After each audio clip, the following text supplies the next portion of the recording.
Olá, tudo bem? Eu sou Ivan Guerrini e sou físico de formação. Sou graduado em Física pela Unesp em 1973, pouco antes da Unesp ser designada oficialmente como Unesp. Fiz minha especialização em Física Nuclear, fiz meu mestrado trabalhando com Física de Solos, fiz meu doutorado trabalhando com Física de Solos e com plantas na Exalc USP Piracicaba. Fiz 2 períodos de pós-doutorado no exterior, trabalhando com teoria do caos e aplicações de teoria do caos, sistemas complexos e alguns conceitos da física quântica em sistemas biológicos. Trabalhei na Unesp como professor de física aplicada, basicamente, por 38 anos. Tive vários orientados, muitos trabalhos publicados. Saí da Unesp aposentado há 5 anos e pouco.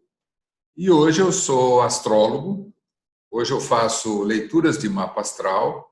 Hoje eu trabalho com terapias complementares de saúde, essências florais, por exemplo, homeopatia. A base científica para esses tratamentos não convencionais que visam a saúde integral, que muitas vezes funcionam muito melhor do que a alopatia. E eu ministro cursos, palestras e tenho meus canais aqui na internet. Muita gente me conhece, me segue. E hoje o assunto que eu quero abordar faz uma mistura entre física quântica e divulgação científica. Nós começamos aí o ano de 2020 com muita, vamos dizer assim, turbulência nos arquétipos astrológicos. Isso acaba trazendo para a vida prática muitas turbulências na nossa vida também, principalmente nos aspectos mais grupais, sociais, políticos, nacionais e internacionais, mas também afeta a nossa vida pessoal de uma forma direta ou indireta. Eu gosto dessa parte que integra conhecimentos. Eu sou uma pessoa que sempre gostou de fazer integração de conhecimentos. A ciência clássica, quando a gente fala ciência, normalmente a gente está se referindo à ciência clássica. A ciência clássica é uma ciência que foi definida há um pouco menos de 400 anos atrás. Então, ela foi definida ali entre 1500 e 1600 e pouco.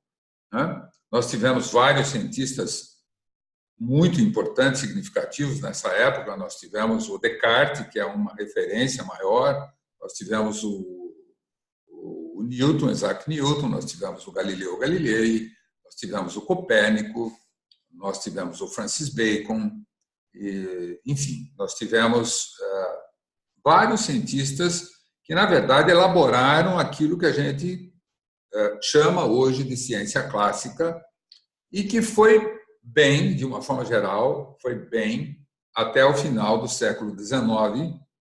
Na virada do século XIX para o XX, começaram a acontecer alguns fenômenos, foram observados, experimentos foram feitos, questionamentos foram levantados, e durante o século XX, principalmente nas primeiras 3, 4 décadas, nós tivemos o advento da física quântica, por vários pesquisadores famosos, o Albert Einstein é um deles, mas o Niels Bohr também, o Max Planck é outro, o Schrödinger é outro, o Heisenberg é outro, enfim. Vários cientistas daquela época fizeram uma revolução na ciência a ponto de chacoalhar as bases epistemológicas de toda a ciência clássica. Quando eu falo bases epistemológicas, são bases da construção do conhecimento, não é simplesmente um método a mais. A tal ponto que, a partir de então, vamos dizer assim, mais ou menos ali, terceira, quarta década do século passado, em diante, nós tivemos uma necessidade de um novo olhar, de uma nova construção, de um novo embasamento da ciência que, de certa forma, em muitos aspectos, confrontava aquela base da ciência clássica que vinha lá dos séculos XVI e XVII. Muito bem, isso não é levado muito em conta porque não se fala muito em filosofia, nas ciências em geral. Usa-se a filosofia, mas não se fala muito que se está usando a filosofia do fulano, ou do ciclano, do beltrano. Então, acontecem aberrações, como, por exemplo, falar e fazer e experimentar e pesquisar física quântica com um embasamento clássico, sendo que a física quântica foi uma ciência desenvolvida a partir dos novos paradigmas. Obviamente que aquilo que eu estou falando aqui é fruto dos meus estudos, de tudo que eu trago de bagagem nos meus estudos, que estão plenamente documentados no meu currículo Lattes, e também de todas as experiências pelas quais passei. Não são só os 38 anos de ensino, pesquisa e extensão na universidade, mas é toda uma vida dedicada ao estudo, à busca e à interligação de conhecimentos, que eu acho primordial nos nossos tempos de século XXI. Muito bem. Por que eu estou falando de ligação de divulgação científica com física quântica? Porque aí, para mim, na minha visão, é um dos pontos onde nós temos um dos maiores embrólios, problemas sérios.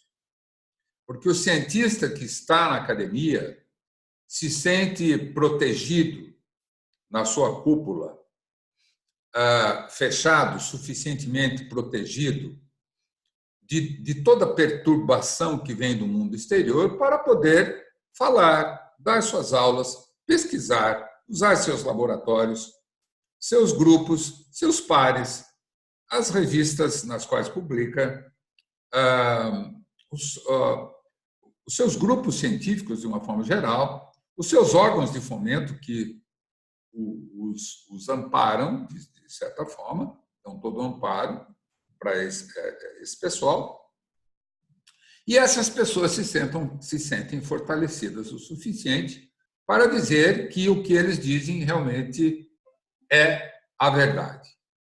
Bom, a ciência é um conjunto de conhecimentos. Tem seu valor? Muito. Tem muito valor. Mas nós precisamos lembrar que a ciência tem 300 a 400 anos. Essa ciência clássica da qual nós estamos falando. Essa ciência, ela foi, em boa parte, desestruturada durante o século XX, que a maioria dos cientistas, a grande maioria dos cientistas, não leva em conta isso. Tá, e o que isso tem a ver com divulgação científica? Tem a ver que, primeiro, muito pouca gente faz essas interligações de conhecimentos. Segundo, mesmo as pessoas que fazem ou as que não fazem, elas não trazem as informações dessa torre de marfim acadêmica para o mundo dos leigos, para o mundo dos pobres mortais, vamos dizer assim.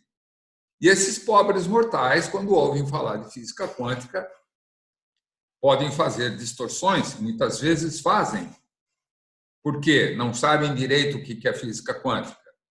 Na verdade, não é que falta um professor de física quântica ou pesquisador de física quântica de renome sair do seu pedestal e vir dar palestras ou fazer trabalhos de divulgação científica.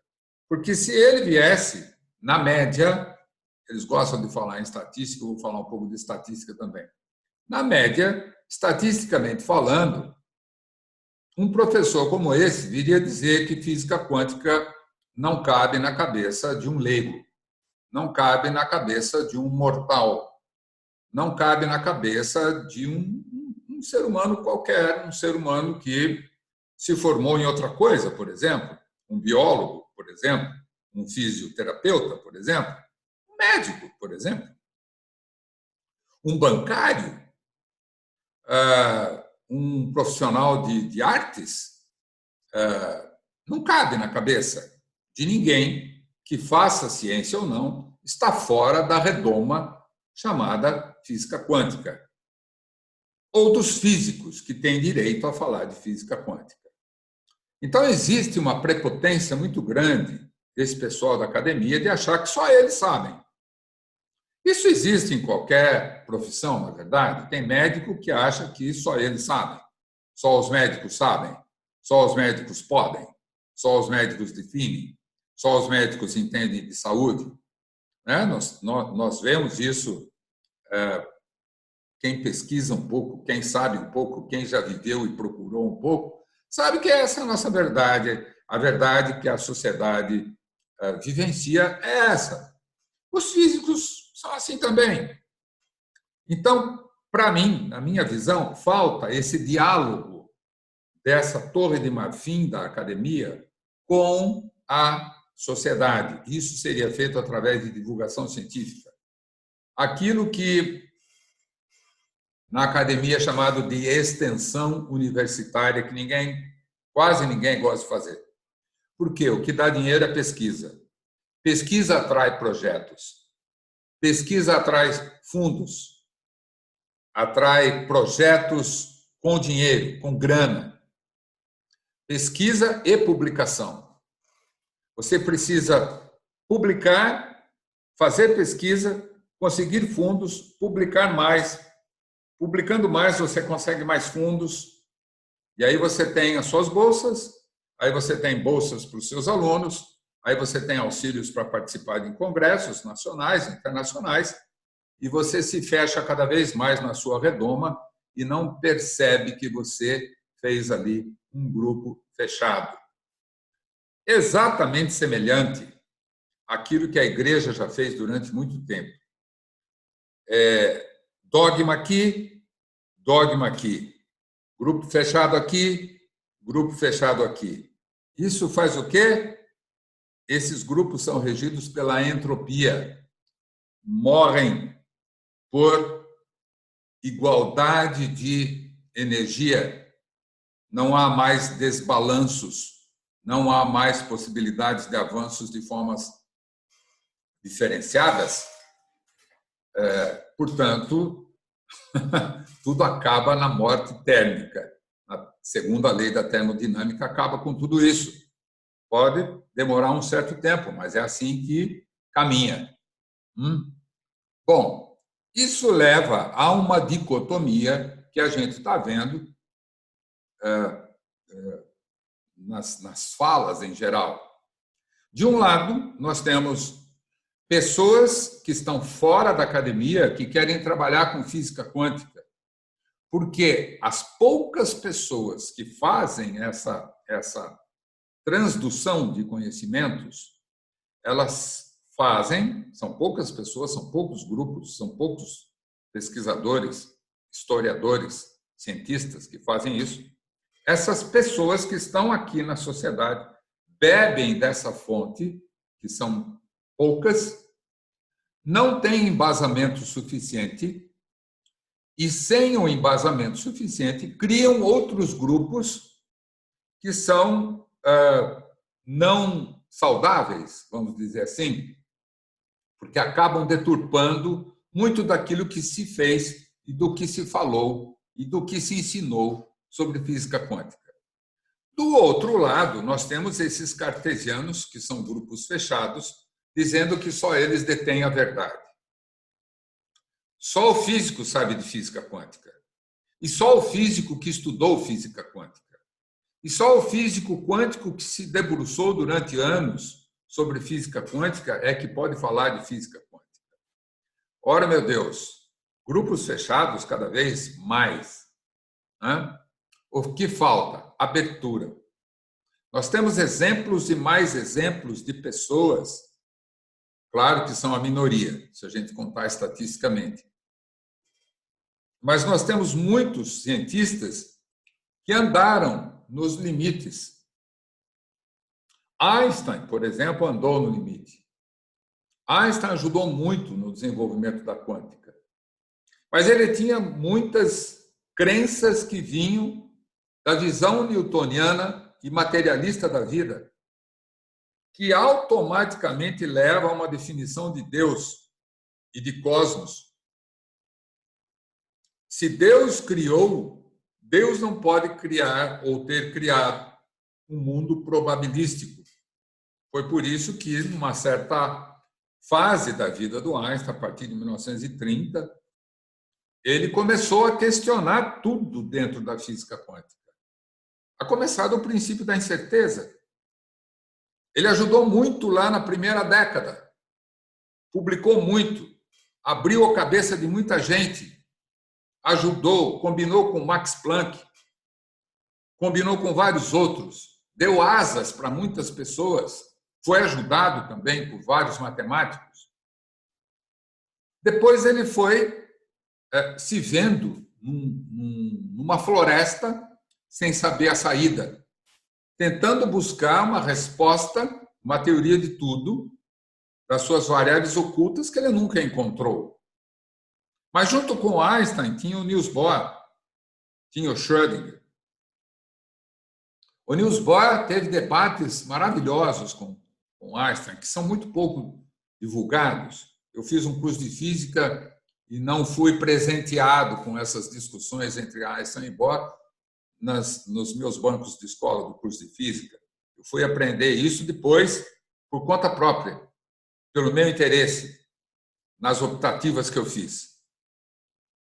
Então, o que falta é humildade para esse pessoal da academia e mais abertura de desejo de conhecimento para o povo que está fora, para ter mais embasamento, para que as conversas se confirmem, existam, e essas discrepâncias diminuam de tamanho. Vários cientistas dentro da academia se reuniram em 1986 em Veneza e fizeram a chamada Declaração de Veneza. Outros tantos cientistas, alguns desses de Veneza, estiveram em 94 no convento de Arrábida, em Portugal, e elaboraram a primeira carta da transdisciplinaridade, que, de certa forma, engloba a Declaração de Veneza. De qualquer forma, esse pessoal da academia que fala que joga no lixo todo mundo que fala de física quântica em saúde, por exemplo, falam sem saber. Muitos do lado de fora falam sem saber. E muitos do lado de dentro falam sem saber. Esse pessoal do lado de dentro, onde eu estive por 38 anos, fala sem saber porque lhes é conveniente falar. E medo, paura, de que alguma coisa lá fora seja verdadeira, porque eles não saberão explicar. Eles não sabem e não têm como saber, porque eles partem de pressupostos rígidos, portanto, dogmas. O Sheldrake fala muito disso. No livro The Science Delusion, A Desilusão da Ciência, se você quiser traduzir dessa forma, ele fala que a ciência traz dogmas fortes. O materialismo, por exemplo, é um dogma da ciência. O Big Bang é um dogma da ciência, porque se ajusta ao modelo vigente, que explica uma série de outras coisas. Mas o Big Bang em si, como se explica? De onde vem? Quem fez? O que tinha antes? Não se fala. Então, é um dogma. Se você tem algum ponto onde você não pode questionar, é um dogma. O materialismo é um dogma. Você parte do pressuposto que só existe a matéria, que só existem as dimensões que nós percebemos pelos 5 sentidos. Não existe nenhuma outra dimensão além disso. Qualquer efeito psíquico ou fenômeno psíquico é uma deturpação ou uma invenção ou uma má interpretação da pessoa que está vendo, sentindo ou observando esse fenômeno, porque essa pessoa não tem conhecimento suficiente para interpretar esse fenômeno. É muita presunção. E outro dogma, que é muito claro, diz respeito à medicina clássica alopática, que diz que todas as outras terapias complementares, às vezes chamadas de alternativas, não são dignas de fé. Elas são não científicas, pseudocientíficas, né? Então, nós vivemos nesse mundo dual. Eu sugiro que as pessoas que querem ir além, e nós estamos no século XXI, quase terceira década, para ir além, leiam a Declaração de Veneza de 86 e leiam a Carta da Transdisciplinaridade de 1994, Portugal, onde cientistas, inclusive um brasileiro,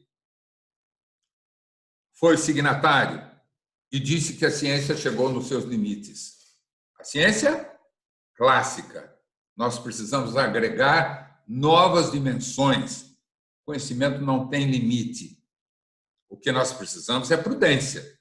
O que nós precisamos é responsabilidade, mas não castração, não limitação, não poderio, hegemonia. Qualquer lugar que se fale de hegemonia, se vocês pegam uma rede de televisão, um monopólio de televisão ou de mídia, de uma forma geral, grupo fechado. Cuidado. Cuidado para não ficar ouvindo, vendo, interpretando e conhecendo apenas aquilo que vem de grupos hegemônicos. Desconfie de quem fala sempre a mesma coisa e não dá abertura para as novidades. Nós, cientistas, estamos construindo a nova ciência hoje. Hoje, 2020, quase terceira década do século XXI. E essa integração de divulgação científica com física quântica ajudaria muito. Meu trabalho tem muito disso. Meu trabalho tem muito de divulgação científica. Nos últimos 10, 12 anos que eu estive na universidade, de forma ativa, eu trabalhei com divulgação científica, na Unesp de Botucatu. Eu levava para a cidade, as pessoas que estavam lá e que me conhecem sabem disso, levava para restaurantes, cafés, grupos, locais de encontro de grupos de pessoas na cidade de Botucatu, temas importantes relacionados a essa interface de conhecimentos. Muitas vezes dizendo respeito à física quântica, outras vezes a vertentes da psicologia junguiana, por exemplo. Enfim, aquilo que a transdisciplinaridade permite. Teoria do caos, efeito borboleta, sistemas complexos. Nós precisamos estar abertos para essa compreensão maior da vida. A vida é muito maior do que essas limitações. A vida precisa ser vivida intensamente. E aí acaba entrando a questão da arte. E aí acaba entrando a questão da música, do belo, do lúdico, da alegria. E aí entra também a questão dos arquétipos. Nós todos vivemos os arquétipos. Por isso, a dança dos astros é tão importante. Não para fazer horóscopo, que de nada serve, mas para mostrar que cada um tem um propósito, cada um tem uma meta e cada um tem seus grandes desafios nesta vida. Olha que riqueza, que beleza. Eu convido a todos para entender um pouco mais o que é divulgação científica, entendendo isso, entender um pouco mais o que é física quântica, que, ao contrário do que os físicos dizem, deve estar disponível a todo ser humano. Vou falar como o Dr. Edward Bach falava, os florais precisam estar disponíveis a todos. A medicina não pertence aos médicos ou aos profissionais de saúde de uma forma geral. pertencem ao ser humano. A saúde integrativa é um conhecimento que todo ser humano deve ter acesso. E para isso nós precisamos colaborar. Sem humildade, no way. Então, hoje o tema foi esse. Na próxima vez, nós vamos em frente e falar um pouco mais do que é ser transdisciplinar neste século XXI. Abraços para todos.